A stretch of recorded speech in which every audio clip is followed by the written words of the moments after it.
সিলেট, যেখানে প্রতিটি বাঁকে লুকিয়ে আছে প্রকৃতির অপার সৌন্দর্য। চা বাগান, সাদা পাথর, সোয়াম্প ফরেস্ট, মেঘে ঢাকা পাহাড়, পাশাপাশি প্রকৃতির কন্যা জাফলং এবং ভিন্ন খালের নীল পানির সৌন্দর্য। আজকে আমি আপনাদেরকে দেখানোর চেষ্টা করব বাংলাদেশের মধ্যে সবচেয়ে সুন্দর ও ভিন্ন রকম একটি খালের সৌন্দর্য। পাশাপাশি দেখানোর চেষ্টা করব প্রকৃতির কন্যা জাফলং, জাফলং চা বাগান, খাসিয়াপুঞ্জি, তামা বিল বর্ডার গার্ড এবং সবশেষে থাকছে হযরত শাহপরান ইয়ামিনী রহমতুল্লাহ আলাইহি মাজার শরীফ জিয়ারত। আসসালামু আলাইকুম, স্বাগতম জানাচ্ছি আমার দ্বিতীয় দিন সিলেট ভ্রমণে। তো আমাদের যাত্রা শুরু হয় হোটেল কায়কোবাদ থেকে, যা আম্বরখানায় অবস্থিত।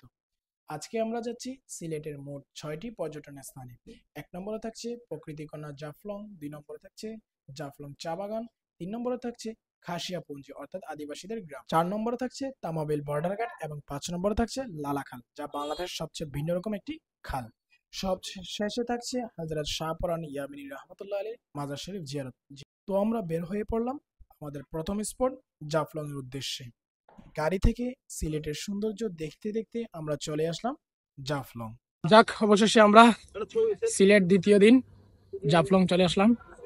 জাফলং থেকে আরো বিভিন্ন স্থানে চলে যাব, আপনাদেরকে দেখার অনুরোধ রইল।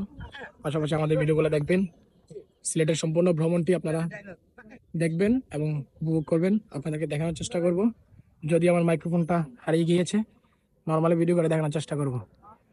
এটি হচ্ছে 0 পয়েন্ট জাফলং, যেখান থেকে জাফলং এর সম্পূর্ণ ভিউ দেখতে পাবেন। এই জায়গা থেকে আমাদের নিচের দিকে যেতে হবে। হ্যাঁ গাইস গাইস গাইস গাইস বিষয়টা হচ্ছে যে আর কিছু না। বিষয়টা হচ্ছে যে আমরা এখন আসি পাঁচশো আসছি, আমরা ইন্ডিয়ার আমরা গোল্ডেন ব্লগার আনারের সাথে আছি। সে খুব গোল্ড ব্লগ করে, তার ব্লগকে আপনারা লাইক করবেন, কমেন্ট করবেন, শেয়ার করবেন এবং কি করবেন, কিছু করিয়েন না, ভাববেন। আমরা এখন জাফলং, এটা হচ্ছে বাংলাদেশের বর্ডার আর এটা হচ্ছে ইন্ডিয়ার। আপনারা নিচে পাথরের কাছে গিয়ে দেখতে পাবেন ভারতের উঁচু উঁচু পাহাড়ের সৌন্দর্য এবং দুদেশের বর্ডার পয়েন্ট। দুদেশেই বর্ডারে রয়েছে সরকারি কর্মকর্তা, যারা দুদেশের সীমান্ত রক্ষা করে থাকে। এবং আরো দেখতে পাবেন ভারতের ডাউকি ব্রিজ, যা জাফলং এর মোস্ট ফেমাস একটি ব্রিজ। দুদেশেই রয়েছে 2টি রশিদি সীমান্ত বাঁধ। মানুষের ভিড়ের জন্য আমরা সেখানে বেশি সময় না থেকে সেখান থেকে নৌকা ভাড়া করে চলে যাই আরো 3টি পর্যটন স্থান দেখার জন্য। আমরা সেখানে দেখতে পাবো জাফলং চা বাগান, খাসিয়াপুঞ্জি ও পান বাগান, যা খুবই সুন্দর। তো চলুন নৌকা ভ্রমণের মাধ্যমে সেই 3টি জায়গায় যাওয়া যাক।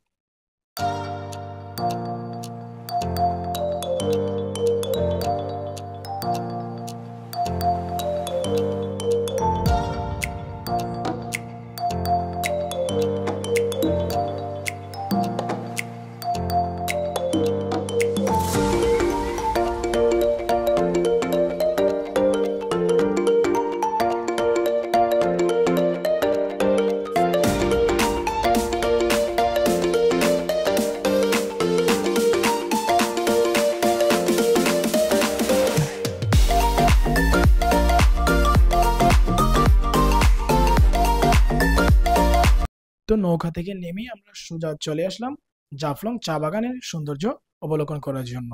এখন আমরা জাফলং থেকে, অর্থাৎ জাফলং যে ঘাটটা আছে সেখান থেকে নৌকা দিয়ে চলে আসলাম গোয়াইনঘাট চা বাগান। খুব সুন্দর একটি, অর্থাৎ আমরা মালনী ছাড়া চা বাগানে গিয়েছি। খুব সুন্দর একটি চা বাগান, অপরূপ দৃশ্য।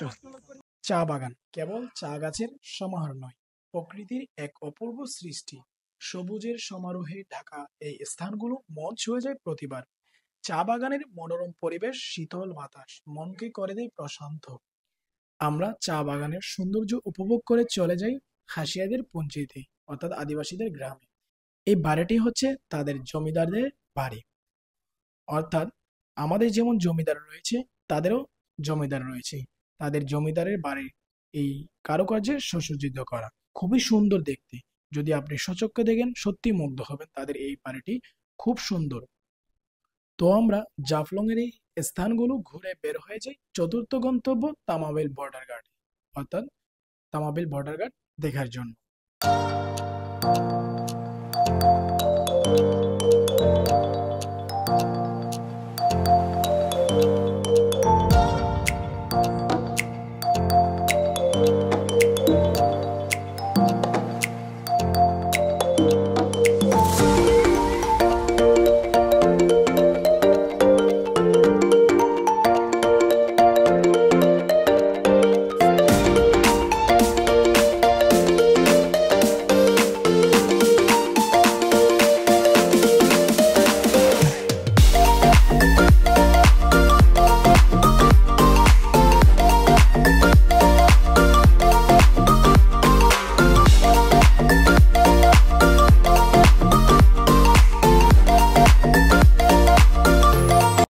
অল্প সময়ে চলে আসলাম আমরা তামাবিল বর্ডারে। আর এটি হচ্ছে ইমিগ্রেশন পুলিশ চেকপোস্ট। আপনারা যারা ভারত প্রবেশ করতে চান তো এই তামাবিল বর্ডার দিয়ে প্রবেশ করতে পারেন। যাক, বর্ডার দেখে আমরা চলে যাই আমাদের 5 নম্বর গন্তব্য লালাখালের দিকে। তো তামাবিল বর্ডার ঘাট থেকে 20 থেকে 30 মিনিটের মধ্যে আমরা চলে আসি লালাখাল নৌঘাটে। আপনারা যারা লালাখাল ঘুরতে চান অর্থাৎ ভ্রমণ করতে চান তাদেরকে প্রথমে এই নৌঘাটে আসতে হবে এবং একটি নৌকা ভাড়া করতে হবে। আমরা একটি নৌকা ভাড়া করি প্রায় 1600 টাকা দিয়ে। জাফলং সফর শেষ করে এখন আমরা চলে আসলাম লালাখাল। আমাদের নৌকা ভাড়া করা হয়ে গেল, আমাদের নৌকা। তো আমরা নৌকায় উঠে চলে যাচ্ছি লালাখালের সৌন্দর্য উপভোগ করার জন্য এবং পাশাপাশি আপনাদেরকেও দেখানোর চেষ্টা করব। লালাখাল নামটি শুনলে প্রথমেই মাথায় চলে আসে তার স্বচ্ছ নীল পানির সৌন্দর্য। এটি বাংলাদেশের সকল খাল থেকে এক ভিন্ন একটি খাল, যার স্বচ্ছ নীল পানি ভ্রমণ পিপাসুদের মন শান্ত করে দেয়। চলেন দেখে আসি স্বচ্ছ নীল পানির সৌন্দর্য।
মাজার শরীফে আমরা মিলাদ কিয়াম ও দোয়ার মাধ্যমে জিয়ারত সম্পন্ন করি। অতঃপর বের হয়ে যায় আমরা সিলেটের একটি ফেমাস চা খেতে, 7 রঙের চা। আমি যেহেতু এই চা প্রথম খেয়েছি তাই আমি বলবো মোটামুটি আমার কাছে ভালো লেগেছে, তেমন খারাপও না তেমন ভালোও না। আর বাকিদের কাছে কেমন লেগেছে অবশ্যই কমেন্ট করে জানাবেন।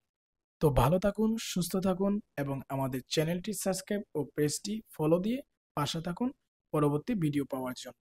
ইনশাল্লাহ আবারও দেখা হচ্ছে সিলেট তৃতীয় দিন ভ্রমণ ভিডিওতে।